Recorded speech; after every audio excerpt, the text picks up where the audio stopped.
بسم اللہ الرحمن الرحیم۔ سب سے پہلے ہمارے سامعین و ناظرین کی خدمت میں سلام عرض کرتا ہوں۔ جیسا کہ آپ کو معلوم ہے، میرا تعلق بلتستان کے اسکردو سندس گاؤں سے ہے۔ میں نے بلتستان میں ہی تعلیم حاصل کی، البتہ اسلامی علوم میں ماسٹر کی ڈگری میں نے کراچی یونیورسٹی سے لی ہے۔ 1974 سے میں سرکاری ملازمت سے وابستہ رہا اور 2015 میں 41 ایئرس سرکاری ملازمت کرنے کے بعد میں ریٹائر ہوا۔ میری زندگی کا اثاثہ بلتستان کی تاریخ، تہذیب، تمدن، آداب، ثقافت، آثار قدیمہ، شعر و شاعری، ان پر تحقیق و جستجو اور ان پر لکھی گئی کتاب میری زندگی کا اثاثہ ہے، یہی جاگیر ہے۔ میں نے اب تک 2 درجن سے زائد کتابیں لکھی ہیں۔ سب سے پہلی کتاب تاریخ ادبیات بلتستان ہے۔ اس سے پہلے ادب کی تاریخ پر کسی نے کوئی کتاب نہیں لکھی تھی۔ اس میں بلتستان بلتی زبان، بلتی ادب کے اصناف سخن، شاعری اور شعراء کے بارے میں، قدیم و جدید تمام شعراء کے بارے میں اس وقت یہ 1990 میں یہ کتاب منظر عام پر آئی۔ اس کے بعد بلتستان تہذیب و ثقافت میری کتاب آئی اور بعد میں نے اس کو مزید اضافہ اور ترمیم کے ساتھ کافی ضخیم و کتاب منظر عام پر آئی ہیں۔ بلتستان کی تہذیب و ثقافت سے متعلق، وہاں کے نسلی گروہ، وہاں کے رسوم و رواج، وہاں جو کچھ بھی بلتستان میں کلچر سے وابستہ چیزیں ہیں، وہ ساری باتیں اس کتاب میں ہیں، اور اس کتاب کا ترجمہ چینی زبان میں شائع بھی ہوا ہے۔ میری کتاب اور یوسف حسین آبادی صاحب کی کتاب تاریخ بلتستان، ان دونوں کو یکجا کر کے چینی زبان میں انہوں نے کتاب شائع کی۔ اس کے بعد میری کتاب آئی شملہ سے بلتستان تک۔ یہ بالکل ہے کہ منفرد زاویہ نگاہ سے ہم نے کتاب لکھی ہے، اور یہ بالکل نظر انداز تھا یہ شعبہ۔ آپ کو معلوم ہوگا، آزادی سے پہلے ہمارے لوگوں کا آنا جانا زیادہ تر شملہ، منصوری، نینیتال، ڈلہوزی، کالکا جیسے شہروں کی طرف، جو سارے انڈیا میں ہیں، اس وقت کشمیر سے ہو کے وہاں جاتے تھے اور وہاں سیٹل ہوتے، سب سے زیادہ شملے میں ہوتے تھے۔ تو میرے والد صاحب بھی شملے میں پیدا ہوئے۔ میرے دادا اسکردو سے گئے تھے پہلی جنگ عظیم میں 1914 میں، اور وہاں میرے والد صاحب وہیں پیدا ہوئے، اور بہت سارے بلتی 1947 میں، اب آپ اندازہ کریں، صرف شملہ شہر سے آنے والے بلتیوں کی تعداد 10,000 تھی اس وقت۔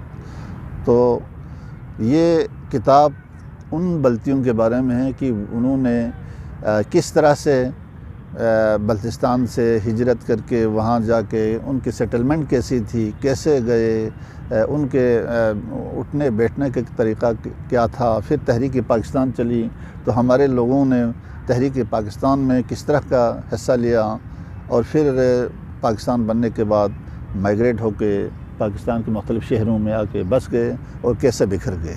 یہ میرے والد صاحب کی آٹو بایوگرافی ہے، خود نویس سوانح عمدی۔ اس کے علاوہ پھر بلتستان کے مرثیہ شاعر انیس بلتستان کا نام دے کے میں نے راجہ حسین خان محب پر کتاب لکھی ہے۔ دبیر بلتستان کا نام دے کے راجہ محمد اللہ خان ذاکر پر کتاب لکھی ہے۔ جوہر بلتستان جو بحر طویل کے شہنشاہ ہیں بلتی زبان کے، ان پر کتاب لکھی ہے۔ اور پھر ابھی عباس علیہ الرحمہ پر یہ کتاب ہم نے لکھی ہے، سید عباس علی شاہ شخصیت اور فن کے نام سے، اور یہ پہلی دفعہ پاکستان کی کسی قومی ادارے نے اس کو منظور کر کے انہوں نے اسے شائع کر دی ہے۔ اس کے علاوہ نقوش بلتستان کے نام سے میں نے ایک کتاب لکھی ہے جو بلتستان کے جو آثار قدیمہ ہیں اور تعمیراتی ورثہ جو بلڈ ہیریٹیج جن کے کہتے ہیں، تاریخی عمارتیں، تاریخی خانقاہیں، تاریخی مساجد، تاریخی امام بارگاہیں، اس کے علاوہ مقبرے، محلات اور وہ قلعے، ان سب کا تذکرہ اس کتاب میں موجود ہے۔ وہ لوک ورثہ اسلام آباد میں شائع کی ہے وہ کتاب۔ اس کے علاوہ ہم نے ثقافتی انسائکلوپیڈیا شمالی علاقہ جات کے نام سے ایک کتاب شائع کی، وہ بھی لوک ورثہ نے شائع کی ہے۔ اس میں بلتستان کا حصہ میں نے لکھا ہے۔ گلگت ایک چیپٹر ہے، گلگت پلس دیامر، ہنزے پلس نگر ایک چیپٹر ہے، اور چترال کا ایک چیپٹر ہے، بلتستان کا ایک چیپٹر، 4 چیپٹر پر مشتمل کافی ضخیم کتاب ہے، وہ انسائکلوپیڈیا ہے، وہ اس لوک ورثہ نے چھاپی ہے۔ اس کے علاوہ مجھے یہ اعزاز حاصل ہے، علامہ اقبال اوپن یونیورسٹی میں چونکہ میں ایز اے ریجنل ڈائریکٹر کام کرتا تھا، تو ان کو میں نے مطالبہ کیا گلگت بلتستان کی زبانوں کو نصاب میں شامل ہونے سے ہے، لہٰذا ایم فل پاکستانی زبانیں و ادب، پی ایچ ڈی پاکستانی زبانیں و ادب، یہ 2 نصاب کا سلسلہ شروع ہوا، تو مجھے اس نصاب کمیٹی کا ممبر بھی بنایا، اور بلتستان کا حصہ میں نے لکھا ہے، ایم فل سطح پر بھی، پی ایچ ڈی سطح پر بھی، اگرچہ میں خود پی ایچ ڈی نہیں ہوں۔ اور مجھے یہ اعزاز حاصل ہے، مجھے فخر ہے کہ میرے ساتھ کام کرنے والے 18 جو اسکالرس تھے اس وقت پی ایچ ڈی سطح پہ نصاب سازی کے لیے، وہ پاکستان کی جو 18 زبانیں ہیں، بڑی زبانیں، ان پر لکھنے کے لیے 18 اسکالرس کو منتخب کیا تھا۔ سب کے سب پی ایچ ڈی اسکالرس تھے، یونیورسٹیوں میں پڑھا رہے تھے، سوائے میرے اور گلگت والے کے۔ تو گلگت والا تو لکھ ہی نہیں سکا، اس لیے شینا زبان اس میں شامل نہیں ہو سکی، شینا زبان و ادب۔ باقی انہوں نے جس نے لکھ کے بھیجا تھا انہوں سب نے غلط لکھا تھا۔ انہوں نے جو موضوع دیا تھا وہ تھا مثلا بلتی و اردو لسانی و تہذیبی ہم آہنگی اور مشترک ادبی رجحانات، یہ اس کا موضوع تھا۔ جس طرح بلتی اردو کے ساتھ ہے، اسی طرح پشتو اردو، اسی طرح پنجابی اردو، سندھی اردو۔ تو سارے پروفیسر صاحبان نے اپنی زبان کی قدامت، ان کی تاریخ، ان کی خوبیاں، وہ تو سب کچھ لکھ دی تھی، لیکن اردو کے ساتھ اس کی لسانی و تہذیبی ہم آہنگی کیا ہے اور مشترک ادبی رجحانات کیا ہے وہ نہیں لکھا تھا۔ تو میرے مقالے کو ماڈل کے طور پر ان سب کو بھیج دیا، ان کو کہا کہ اس مقالے کو سامنے رکھ کر دوبارہ اپنے مقالے لکھیں۔ تو اس طرح سے ہم اپنے طور پر کوشش کر رہے ہیں۔